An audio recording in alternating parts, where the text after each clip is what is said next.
It says rec in red. Is it recording? Right, so one we want, hello, then...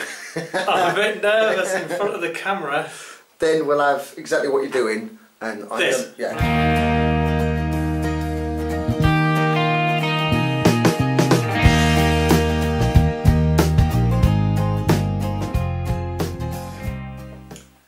Good evening everybody, Car Biker here. In the back cave with the Z750R, and tonight I'm going to be doing a little job on the bike. Thought I'd share it with you. Now this is a job that a lot of people will tell you, you can do it yourself, but if you don't know how to do it, get it to a mechanic. Get it to a professional, let them do it for you. I'm far too Yorkshire for that. I don't want to be paying for a mechanic, so I'm going to do it myself. And what I'm going to be doing tonight is a brake fluid change. So it's a very easy job, I'm told. Let's give it a try. So, first things first, what do you need and how much does it cost? Now, if you go and get your brake fluid changed, even a kind of backstreet mechanic, you're looking at least 30 or 40 quid in labour, plus your fluids, 50, 60 quid minimum. So what's it cost if you do it in your own garage? Well, first thing you need, brake fluid. Enough here to do 4 or 5 bikes. This was £2.99. Gloves, about 5p. A screwdriver and a spanner. No idea what they cost, but a couple of quid will get you them. Really, you want a proper set, but you're only buying it once. A towel, just nick one off the missus. Brake cleaner. This is good for getting rid of brake fluid if you spill any, but don't spill any because it's nasty. It's not good for the environment, it's not good for your bike, very bad for your paintwork, so don't spill it. But if you do, you can use some of this. This was about 10 quid, 15 quid, something like that for a lot of brake cleaner, and it's useful all over the place, for cleaning brakes, for example. But you can just use soapy water. And last thing, now you technically don't need this, but the way I'm doing the brake fluid change is going to use it. So if you want to do it without one of these, you can. You'll have to check somebody else's video. This is a vacuum pump.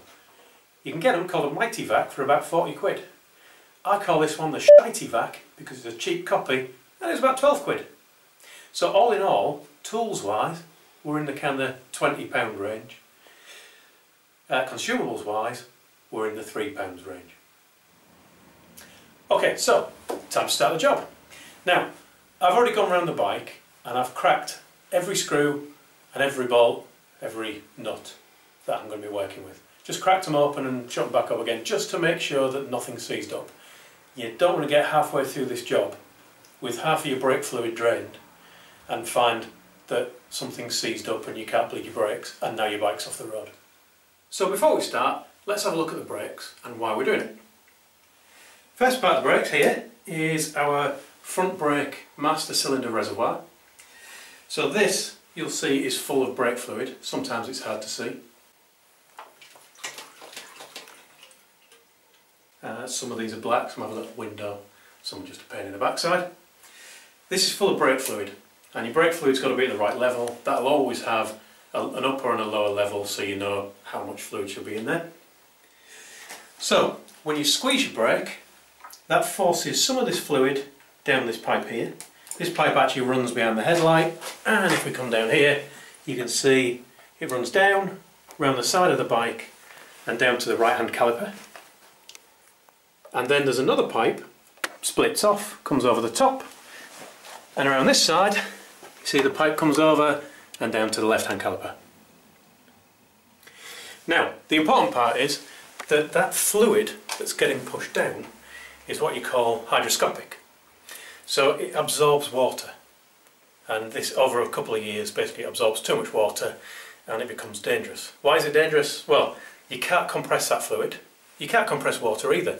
That's how it works. When you squeeze, the fact that it can't compress means it's pushed and it closes the calipers and all is good in the world and the brakes work.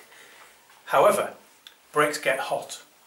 When the brakes get hot, the brake fluid doesn't react at all, but any water that's absorbed in the brake fluid can boil. If they're getting very hot, you get then bubbles within your brake fluid that will compress, and at first your brakes will be spongy. Over time they'll just stop working altogether. and then it hurts. One other piece of kit you might want to invest in that I never mentioned before, probably don't need it, but safety is safety. So first thing, crosshead screwdriver. We're going to take the top off the reservoir. It's important that when you do this, that your cross-headed screwdriver is a perfect fit. And it's worth giving it a tap just to make sure it's completely seated.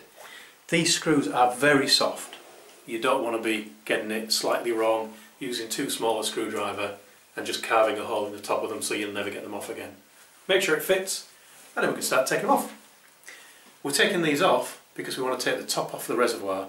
Without it, you won't be able to get the flow through. It'll act as an airlock or create a vacuum, and the brake fluid won't come out.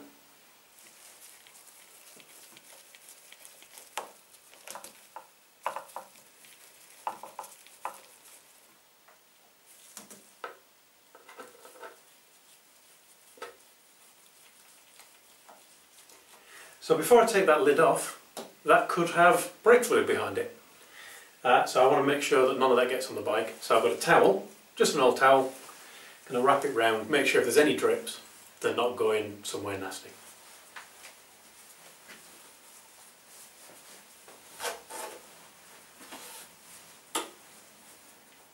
Okay, so we now take the top off the reservoir. So there's various parts to this. Any of these could be stuck and could have brake fluid on, which could get spat around the place, so you've got to be careful.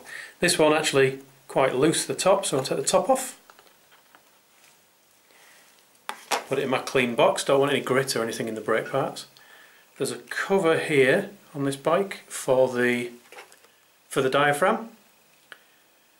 The diaphragm obviously is quite wet with brake fluid, so I'm going to be very careful taking this out. It's rubber, it sticks to everything. Take that out and put that in the box too. And finally there's a little baffle that you can see is floating on top of the brake fluid. So this is definitely going to get brake fluid on me. So we'll have that out as well. Again, just making sure that any drips, well, avoid any drips, but make sure any drips get on the towel and not on the bike. Now if we look at the colour of this brake fluid, it actually looks quite nice. Shine my light on it. It looks reasonably clear. It's not dark, it's not messy or anything. This is 2-year-old brake fluid, so looks can be deceiving. It needs changing every 2 years. Don't try and lengthen that. Don't try and get 3 years out of it because it looks clean. Because if this goes wrong, it's going to end up badly. Okay, next job is down at the caliper, and we've chosen on purpose the caliper that's furthest away from your brake lever. You want to do this side first, then you do the other side afterwards. So we start by looking at the caliper. You'll see you've got a little cap, and that's a cap, just a dust cap to stop crud getting into your bleed nipple. So we can take that off and you can see the bleed nipple there. And if you look at the bleed nipple, you'll see there's a little nut there. We need our spanner. Spanner goes on the nut, and then we can just, now I've already done this as I said earlier, but you would just crack the nut just to make sure nothing's seized again. And the spanner stays on there because we're going to need to operate that afterwards. We can then take our magical vacuum device and attach that firmly to the bleed nipple. So the next job, we're going to get some pressure on the vacuum and then open the bleed nipple, and that'll slowly start drawing the brake fluid through. Then as it's drawing the brake fluid through, we'll top it up. So we keep it topped up. We don't want that reservoir to go empty. If it goes empty, air will get in the system, and then you need to bleed the entire system rather than just pulling new brake fluid through. Much bigger job. Now once we start drawing the fluid through, we've got to top it up. So let's get this bottle opened. And when you open it, you'll find you've got a seal. If you haven't got a seal, if that's been punctured, don't use it. If it's 2 years old, it doesn't matter whether it's been in the bike or whether it's been in the bottle, it's still too old.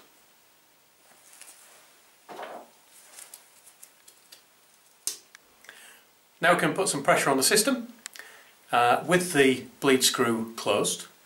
Once the pressure's up, we can open it up and the fluid will start coming out of the nipple and we can see it running through. As it's running through, remember, continuously topping up the cylinder at the top, the reservoir at the top I should say. And we do that until we see it come through clean. Little change with the spanner. I'm not using that end now, I'm using that end because it was actually interfering with the vacuum. So let's pump it up.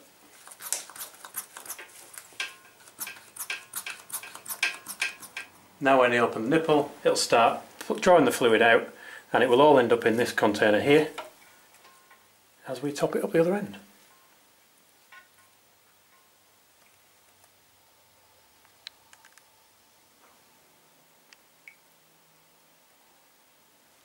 Time to repeat the exercise on the right hand side of the bike. This is the side closer to the brake lever.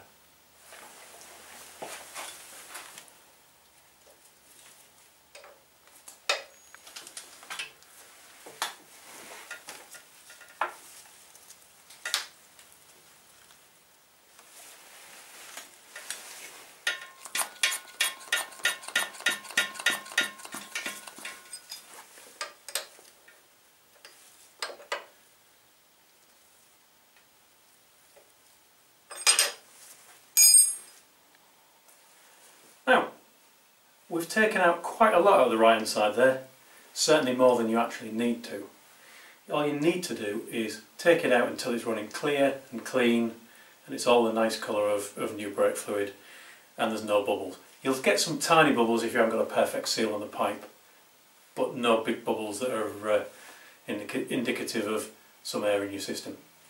So we've taken out more than we need to. The bottle's getting thrown away anyway. If I throw it away with a quarter left or half left, doesn't matter. You don't keep it thinking you'll use it again in 2 years' time. Okay, so the brake fluid's changed in the front brakes. The bleed nipples are tightened back up. The caps are back on. So that's all sorted. We've got a wipe over with brake cleaner. There wasn't any spillage, but just in case, can't harm it to give it a wipe with a brake cleaner. Topped up the brake fluid here to roughly the right level. I've actually had to move the levers around to get that as horizontal as possible, so the level might not be quite right, but what I'll do is I'll double check it after it's all back together. So the next job is putting the tops back on. Okay, so baffle first, which just floats in there, then the diaphragm, put that on the top, just pushes into place nicely. The cover for the diaphragm,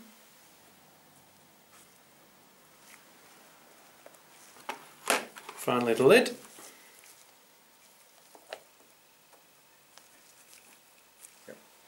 there's a bit of brake fluid has got onto the lid there and on the reservoir, so we'll just clean it off. This is just a rag soaked in the brake cleaner and it lifts it in no time.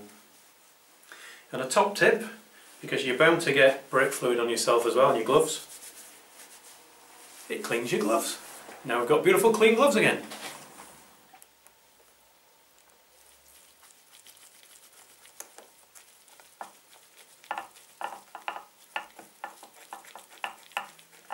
Now remember, these screws are soft and what they're going into is soft.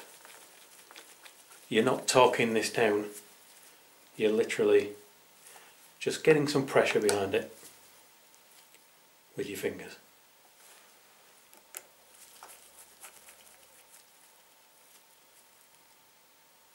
That's plenty.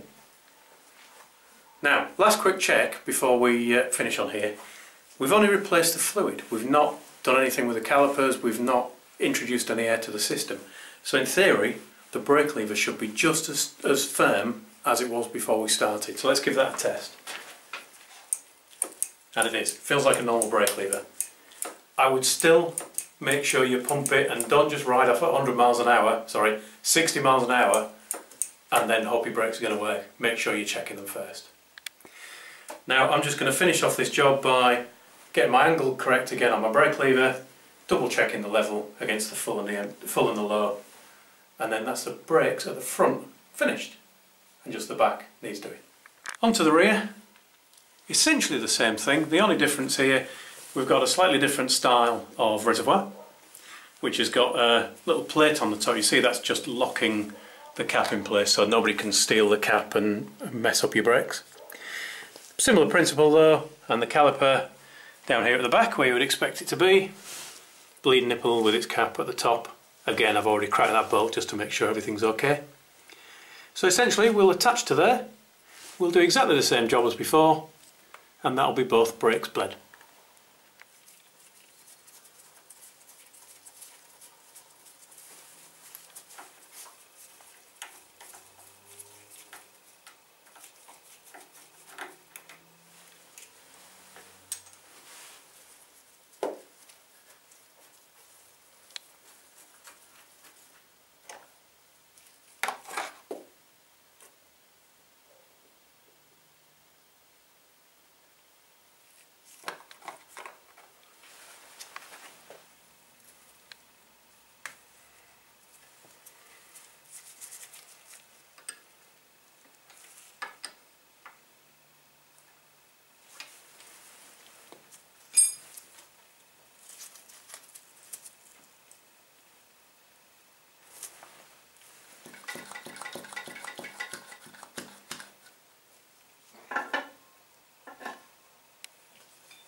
Now remember to keep this topped up all the time, don't let it run dry.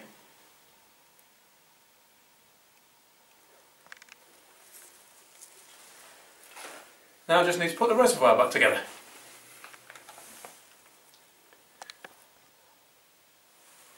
And we've checked the level nicely between the upper and the lower marks. Don't want too much and you don't want too little.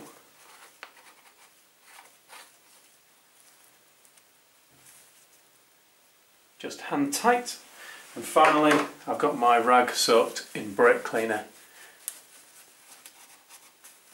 Give that a wipe and down to the caliper, give that all a good clean just in case.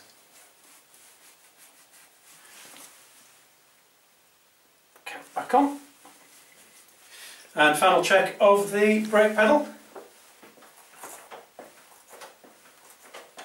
Again, should feel how it was before.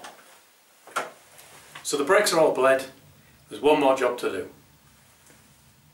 Check every bolt that we've undone, every screw we've undone, make sure everything is as tight as when it started. Unless it was over tight, make sure everything is as tight as it should be, and then we're finished.